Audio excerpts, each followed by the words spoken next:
Welcome to Pilot Light.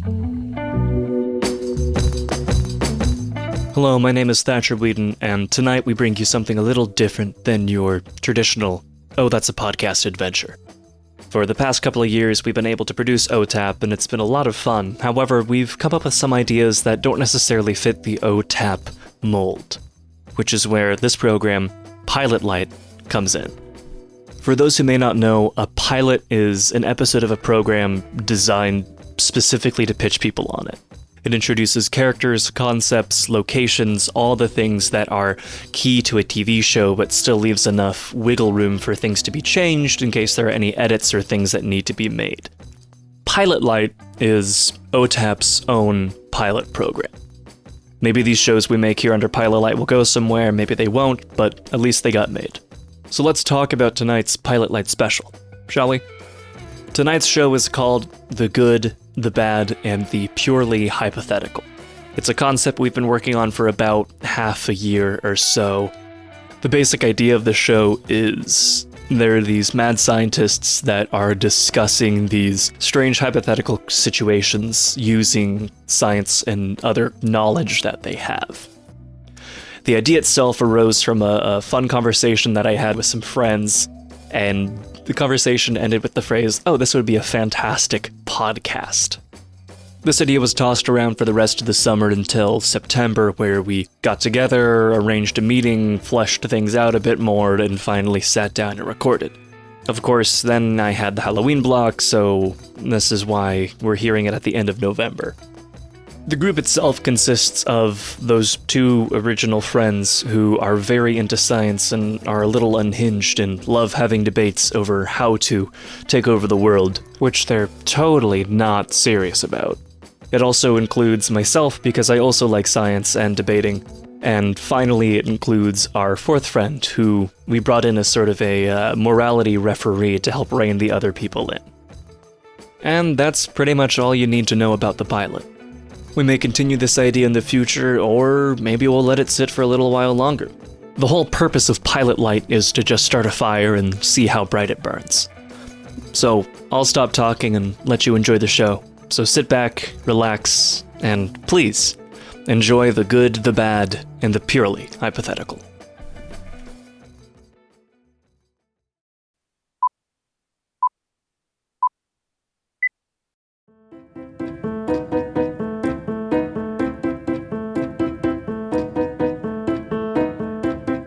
Welcome to The Good, the Bad, and the Purely Hypothetical, the only show on the internet where we work with the underworld's finest mad scientists to answer your most troubling questions. Sit back, relax, and remember, it's all purely hypothetical. Joining me tonight in our secret underground bunker are our wonderful mad scientists, Dr. Bristol. Hello. And Dr. Theodoric von Wolfgang. Haha, I exist, supposedly. Also joining us tonight is our wonderful moral compass, Morality. Hello. Morality. They can't get rid of me. Even though we tried. We tried. And as always, I'm your facilitator, Henchman 33. Welcome to The Good, the Bad, and the Purely Hypothetical. Okay. This is where the background clapping happens, right? Yes, the big applause. Woo, we love you, Henchman 33, you're so handsome. This is our first episode. We should probably talk a little bit more about ourselves and why we're doing this. Oh, happily. I'm here to prove Dr. Theodoric wrong in every aspect. I highly doubt you can. I have on multiple occasions already, and thus will continue to. But you said every aspect, not just one aspect here and there. Yeah, because I'm always right and you're always wrong. Well, for being an evil scientist, you're very Sith-like, I might say. Sith-like? Sith-like, extremes. Okay. Yeah. I'm extreme? Have you met yourself? Hopefully not yet. I have a sliver of morality and you have nothing, and I'm extreme? I'm here to make sure that the world actually gets better as they better the world. And I'm here to make sure that everything runs smoothly and we get that sweet, sweet advertising revenue to fund our totally legit, not evil schemes. Exactly. This is why we keep cloning Henchman 33. Sorry, what? What? Huh? Well, I think that's our cue to get on to the rest of the show. Let's get right into our first question. If you have any questions that you would like to ask the doctors, please email us at othatpod@gmail.com. But let's get into the first question. Now, doctors, are birds real? Absolutely not. They have not existed in any way historically, and they never will ever exist. They are simply figments of the imagination, a collective hallucination.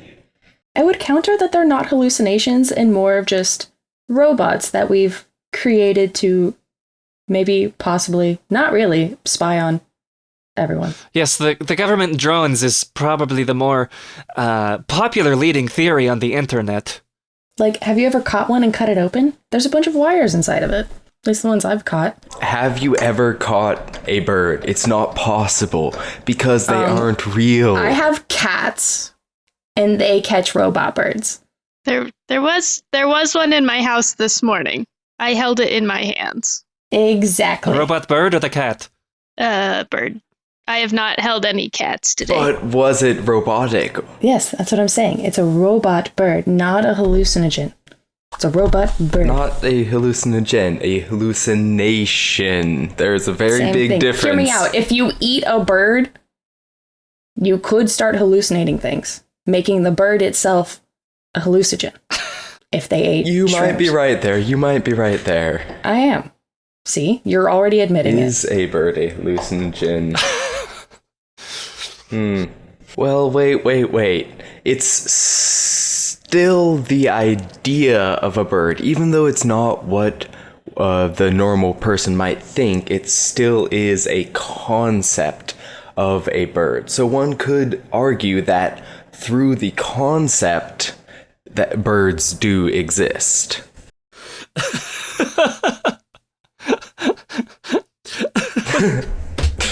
Well, But if you go to a Zaxby's or a Popeyes or a Chick-fil-A and you order like chicken, what are you eating? lizard.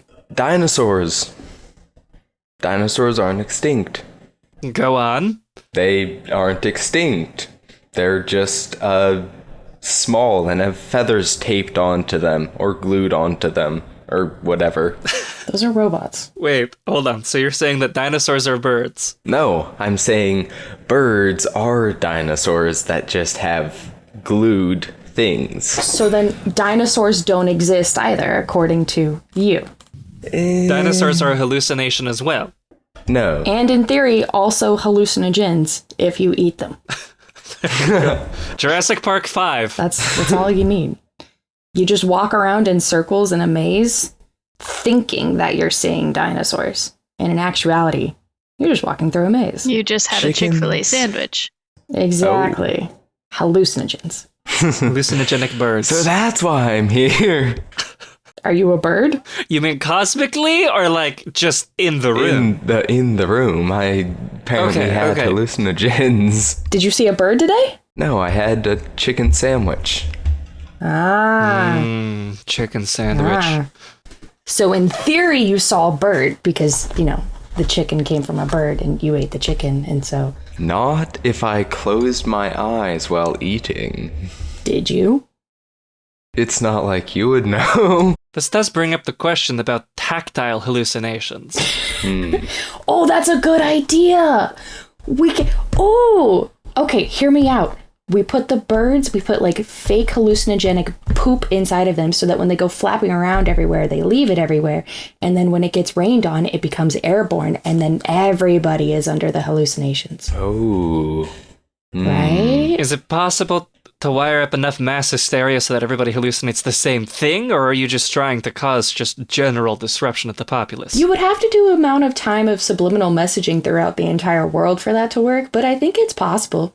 General chaos would be fine if you aren't trying to rule everyone. You're just trying to rule a select amount. I'm not half anything. I'm taking over everything. Is there another form of vermin or common creature that we could use to subliminally message people? While we have the birds doing the hallucinogens, we can use these other things to like... We could mimic the bubonic plague and use rats. I mean, historically, instead of, like, big bombs that we would drop over with planes, we almost made little bombs that we would tie to thousands upon thousands of bats, and then we would just release the bats in a country, and then at night the bombs would all blow up as the bats are resting inside the houses, which would pretty much destroy an entire town. Just it wouldn't irradiate it like a nuke would. Are bats birds? No, they aren't. They're mammals. Guys. That's what I was asking. There has to be a humanity left for you to rule humanity. See, that's why I'm saying you just make them all hallucinate. You get the scare factor, the fear factor, and then you come out and you're like, I have a cure for hallucinations. It's time and water. But I digress. Hold on a second. If they know that they're hallucinating, wouldn't that, like, remove the power of the hallucination? Not entirely, because if you do it long enough, they're stuck with it. And then you come out and you're like, I have a cure to your problems. And then they're in love with you as a ruler because you've saved them. Well... It's like the false white knight. Oh. Well, wouldn't they be not useful if they didn't have a sense of reality after hallucinating for so long and then having that ripped away? You grow them back into it. It's like a toddler. You teach them. But you hold their hand and you walk with them. Wouldn't they eventually get over you getting rid of it as time went by? No. You just keep doing it. But then they wouldn't be useful because they're having their sense of reality ripped away again and again. Well, then if they start rebelling, they die. For breakfast, you feed them hallucinogens. For dinner, you feed them the cure. Feed them the cure. Yes. See? If they leave, this is why there we keep go. you around, Henchman 33. See, yes, I'm the one with... Thank you. I think fear is a better ruler than love. Historically, that has proven false. Yeah, well, it's hard to gain control with love. Yeah, but it's more secure, and also I'm very lovable. It wouldn't be that hard. Sure. I'm a little concerned for these people. They'll be fine. You sure you couldn't start on a smaller scale of, I don't know, feeding them something? I mean, I guess I could start with the location of Chicago, Illinois. Like maybe just not mind altering? Yeah, that but... feels boring. Yeah, it's boring. Go big or go home. Yeah. Well, speaking of going big, how about we move on to our second question? Oh. Now, how do you all feel about the moon? It's gotta go. I feel like it could be a very, very useful tool for controlling large populaces. If you, say, control the moon, you could keep a fear in people with basically what is equivalent to the modern day catapult. You have mining stations on the moon. You can take big rocks and throw them at people that rebel. Okay, hear me out. You go a different route with controlling the moon. You find a way to actually manipulate its distance and location in the orbit of the Earth so that you can cause tsunamis in places that have rebelled against you. So you use it like a giant gravity machine. Exactly. See, because if you keep mining it, you're going to eventually run out of moon. Well, but if you just control it, you'll never run out of Earth's water. It is sustainable. This feels like a tongue twister. How much moon could a moon mine if a moon mine could mine moon? The problem with that is it would be a whole lot harder to control. And yes, but this is a hypothetical standpoint in which I can hypothetically take control of the moon. Yeah. Also, isn't sustainability like a non-evil thing? I'm lawful evil. Morality? Not sure on this one.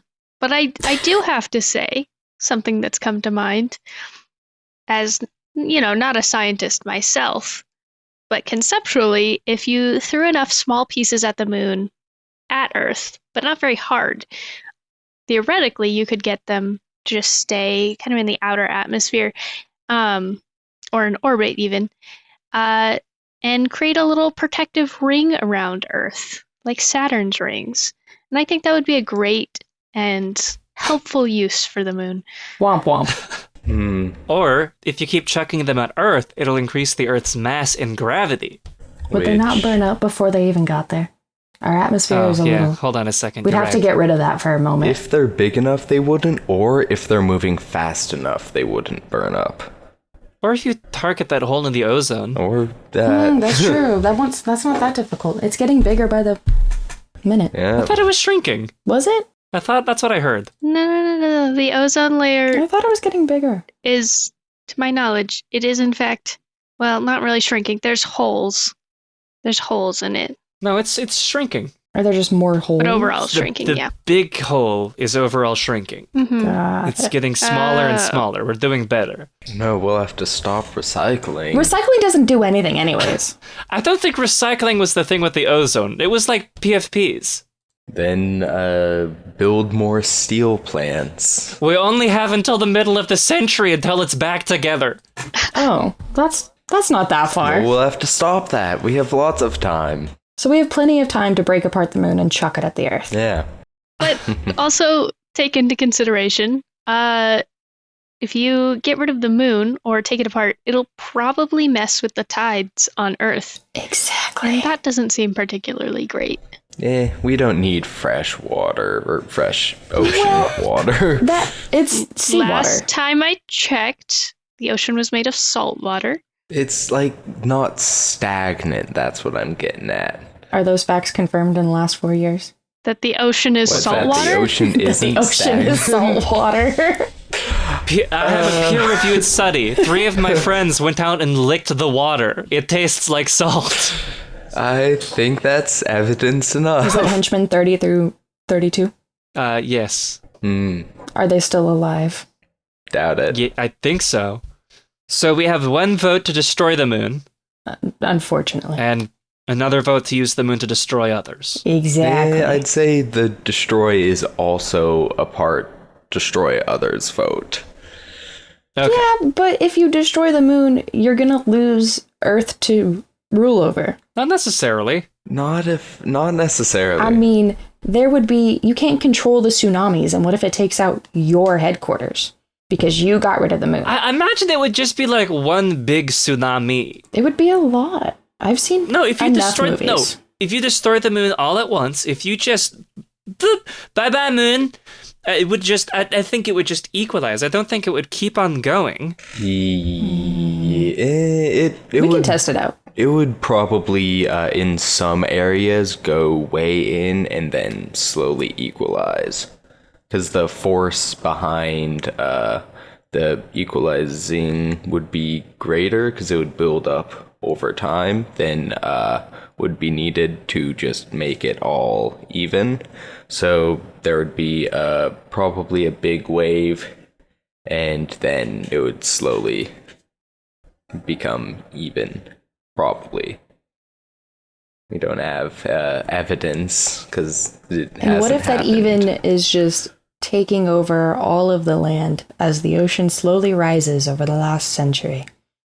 So now we're proposing an underwater conquest thing. Atlantis 2.0?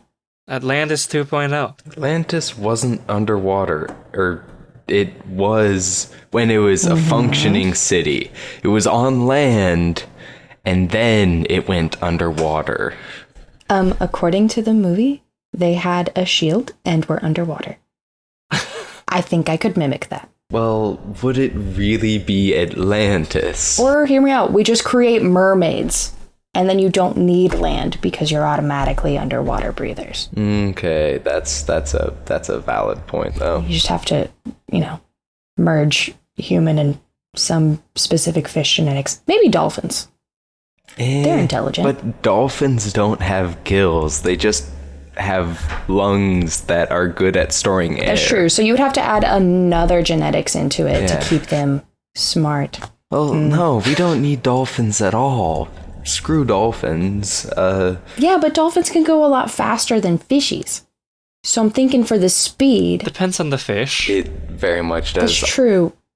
Hear me out, swordfish. But the aerodynamics of a hybrid would not mean it could go as fast as a swordfish or any fast fish. The reason I was leaning away from fish is because, in theory, mermaids' tails would go up and down, not side to side. And fishies, most of the time, are side to side. Side to side would work fine. What if one fish, two tails? Oh. I mean, it would be very, very hideous to look legs? at, but legs with, like, instead of feet, fins. Like the coffee mermaid? Probably. Yeah, like that. It would be like the coffee mermaid. Like you mean the Starbucks mermaid? I didn't know if Starbucks existed in this universe, but yes. I think it does. It does now. I need coffee all the time, so. Yes, I think Starbucks exists in this universe, which is a weird thing to say. Am I right, guys? Or am I think people with two noses exist in this universe. We'll see about that. They will now. Well, shall we move on to our next question? Probably. Let's do it. For some reason, you have been tasked with the responsibility of making insects a popular food item in America, and you have 1 year to do so. How do you go about it? Oh, that's easy. Just remove all other sources of food. Either they eat insects or they don't. Their choice. I'm so glad I brought morality with me because I had a completely different mindset. But I like your thoughts. So I think I'm going to change what I was going to do and just stick to that because that's brilliant. It's a solution to a problem. I like it. Does it create more problems? No. Potentially, but that's not the goal. The goal is to make insects a popular food, and that does it. That's all they have. I mean, it really screws with the, ecosystem and the circle of life. Not to mention the market and what's that term? Economy. The economy. But do you just pay for insects and more insects? Well, no. Or do we have money in this situation? Are we back to a trading system? A barter system? Oh. We're bartering with bugs now. Like for 3 crickets, you get 1 praying mantis? Hey, Jimmy, I'll give you a butterfly for 2 worms. See? 4 caterpillars makes 1 butterfly? I doubt there would be much stuff besides like crickets and grasshoppers and like tarantulas. The high yield insects would be prioritized, I'm sure. So you're getting rid of all insects except the ones that you make. It's just you'd farm high yield insects for food. Yeah, but they gotta pay for this. Like, you don't get to eat for free. How do they? Well, do we get money? Are we keeping money? Insects, they wouldn't need to buy insects with insects. So, like, insects wouldn't really replace. Yes, but we live in a capitalistic society in which there is no way that we're going to let people just free for all their own insects. You have to pay for that. Yes. You want to eat to live, you got to pay. So no barter system. I got to fund everything else. But hear me out. We do a barter system, and it just sends us back so far. Middle Ages, Dark Ages. They're in fear all the time. Dictatorship across the world. They had money then, kind of. Okay, I would argue though, if we go back to the Dark Ages, if we're going off of the question, I would argue that gruel wasn't a popular food in the Dark Ages, even though it's what everybody had to eat. But did they have other stuff? I don't know. I wasn't around during then. I think the premise of the question is people have to enjoy eating this thing. Okay. Well then, if they're given the option between a bag of Cheetos or a bug, they're going to want to say, "Yummy, I will take the bug, please." So then what you do is you take the Cheetos, and they're not Cheetos anymore. You take the bugs and you process them enough to the point that they look like Cheetos and taste like Cheetos. But in actuality, they're bugs. It's like that movie, what was it? The cockroaches got turned into protein bars, and that's what they fed the people at the back of the train. That's what we do with insects, but we make it taste good so that they think that it's tasty. Oh, I thought you were gonna go off like Soylent Green or whatever. Or whatever it was called. I don't know what that is. That's people. It's people, not bugs. Oh, see, no, I'm talking about, no. Whoa. I think you guys are missing an excellent opportunity to use genetic engineering. Really just use, I don't know, birds, something that really likes to eat bugs, maybe even spiders. And just reprogram people to like bugs. That seems way easier than trying to make bugs appetizing to the average human. Well, that's very true. I'm taking notes. Okay, but couldn't we also do that with, like, nurture over nature? Yeah, we could spend all the effort to genetically make people want to eat bugs when we could just, like, raise the next generation of people to like bugs and just sort of... If you met the last generation that came out, we can't convince them to do anything. Well... I mean, do we really need the You just said nature over nurture, then we have to convince... I said we need a generation. Instead of nature. The middle-aged generation is not having children, so we clone them. We could just... Also, you do only have 1 year to accomplish this. See? We just have to do a lot of marketing. Yes. Yes, agree. The question is, where would you get all the money for the marketing? That's not the question. That's not part of this hypothetical. We don't have to worry about that. We have infinite amounts of money in a hypothetical attempt to convince the entire world that insects taste good. Well, a lot of subliminal messaging, a lot of commercials. Yeah, with infinite money, you could convince people of anything. Well, yes. Actually, with infinite money, you could just pay people to only eat bugs, and eventually they'll like it because of how tastes work. Technically, the only tastes that aren't acquired tastes are sweet and salty. So that still takes about 7 years for your taste buds to fully accommodate and change. We have a year. Ooh, yeah, just marketing then. Yeah, it's going to be a lot of marketing.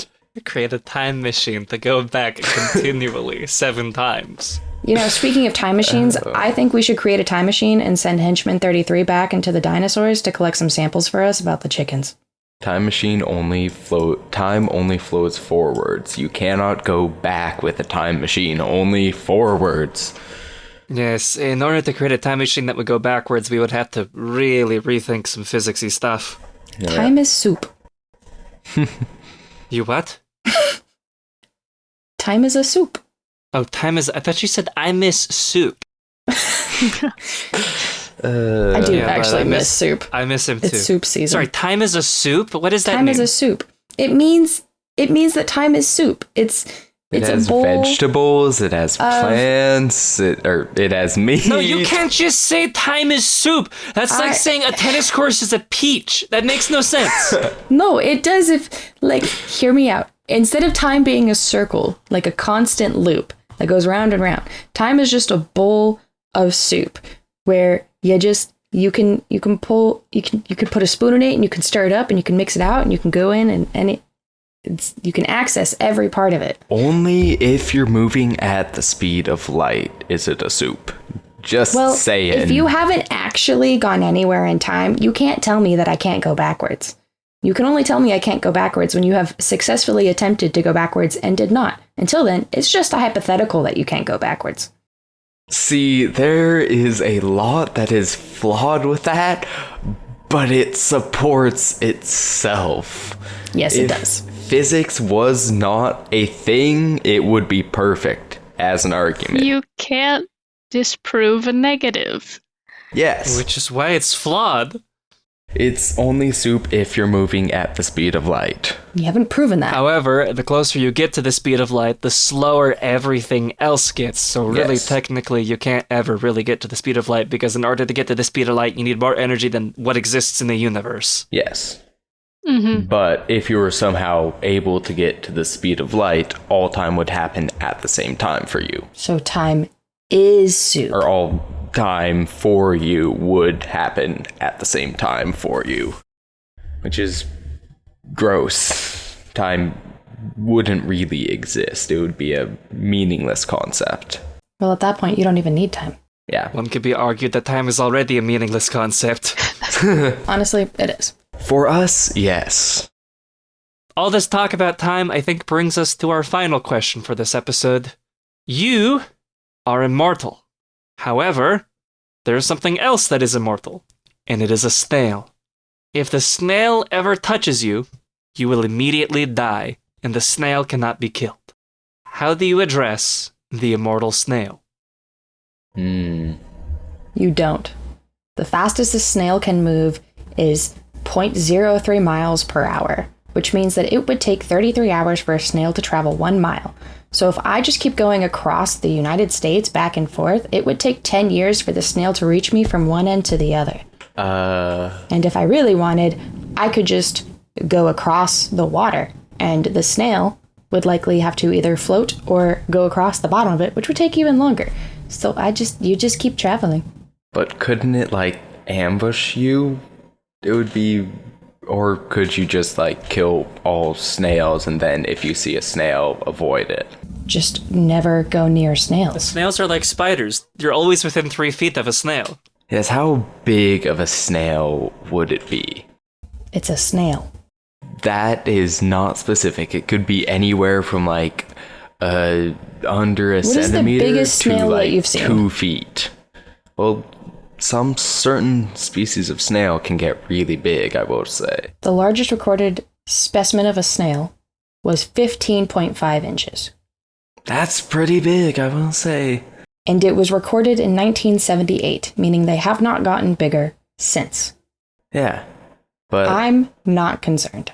it doesn't matter how big it is. It matters if it's small enough where you Yes. wouldn't notice it. But hear me out. If you become immortal in the same spot that the snail becomes immortal, and you immediately leave, you have the world's fastest head start. Yeah, but Just never stay Also, in one spot. what Don't is stop moving. touching, would the snail have to touch your skin or your clothes or something you're touching? Probably not something you're touching, because the earth, but I can tell you, in my 27 years of life, I have never been touched by a snail. well, they aren't trying to touch you.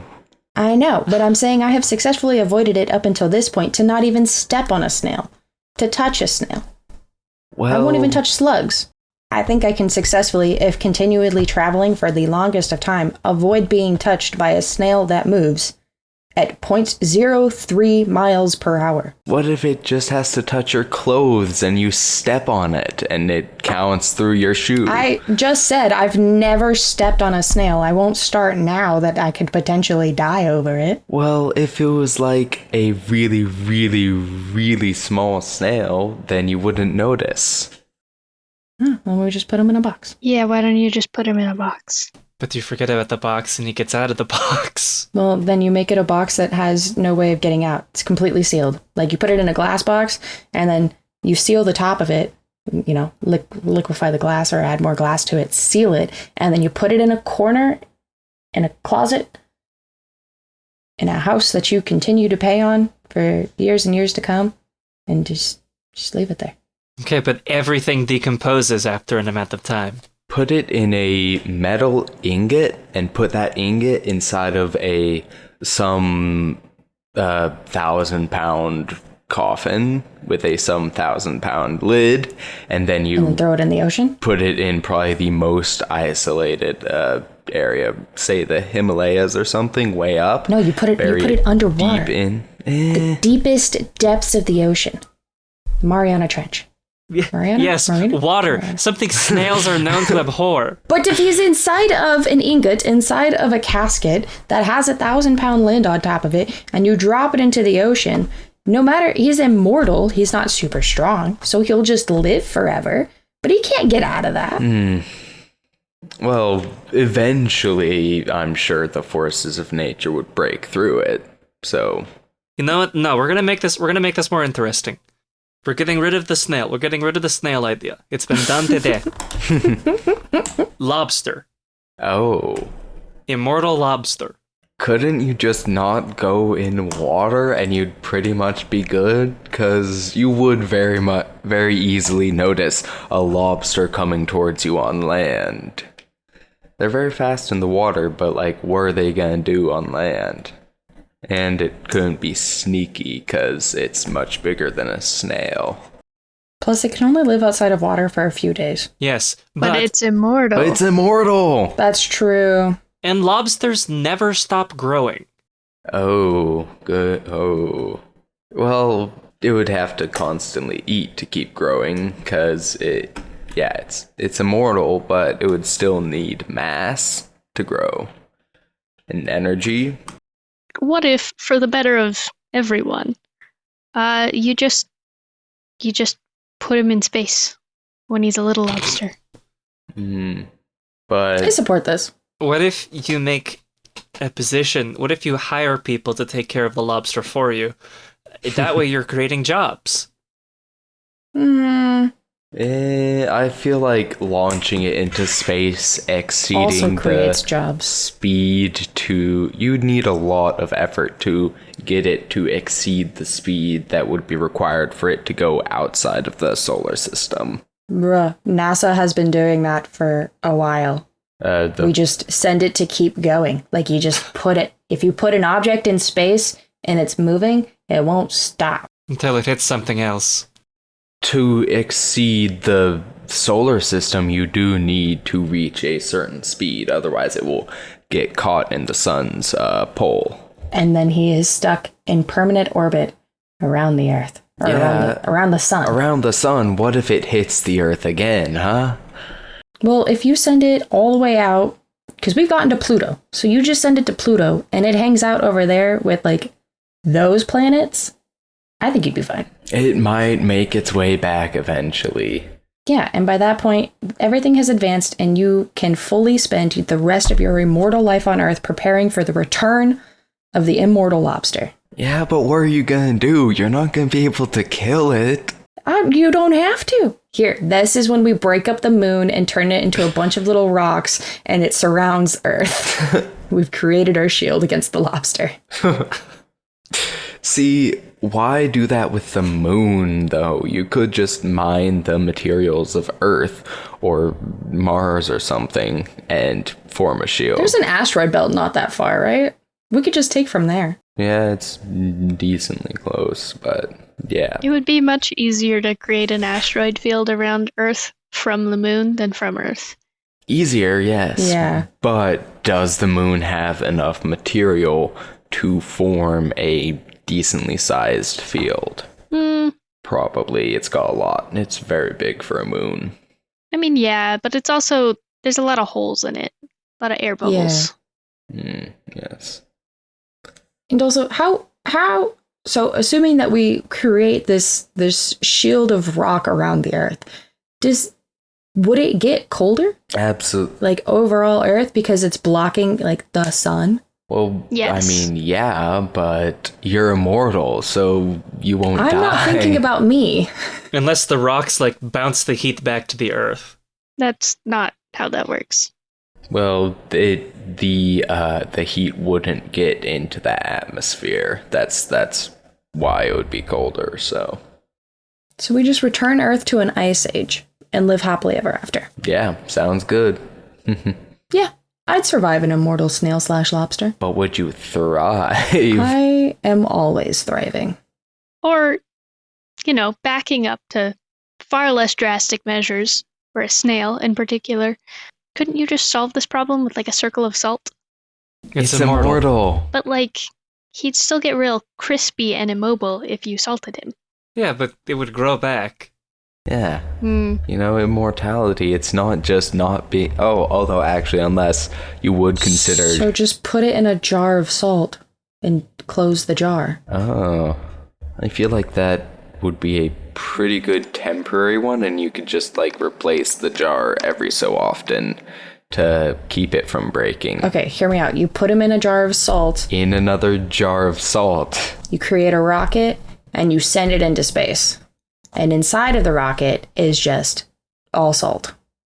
Well, the weight would be a problem if you're trying to get it outside of the solar system. All right, fine. We put the jar inside of a sphere, and inside of that sphere is more salt, so that if the jar breaks, he's still inside of salt. That's better. And then you launch it into space. That's a better solution. And the odds are it would not find you until all material and energy is gone, basically. Because turns out energy and matter can be destroyed. It just naturally decays over more time than we could ever understand. So then you and the snail would be the last things floating in the universe? Mm-hmm. And at that point, you would want death. You're right. I'd touch the snail willingly. Yeah, if you could find it. Well, you have eternity to find it. Yes. So. But unfortunately, we don't have eternity to record this podcast. I think that just about does it for our time today. Thank you once again, everyone, for tuning in to the good, the bad, and the purely hypothetical.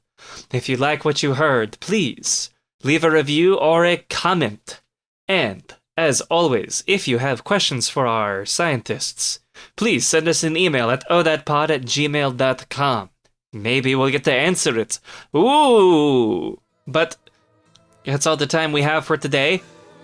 This is Hedgeman33. This is Dr. Bristol. This is Theoderic von Volkman. And this is your typically moral morality. Signing off. Remember, it's all purely hypothetical.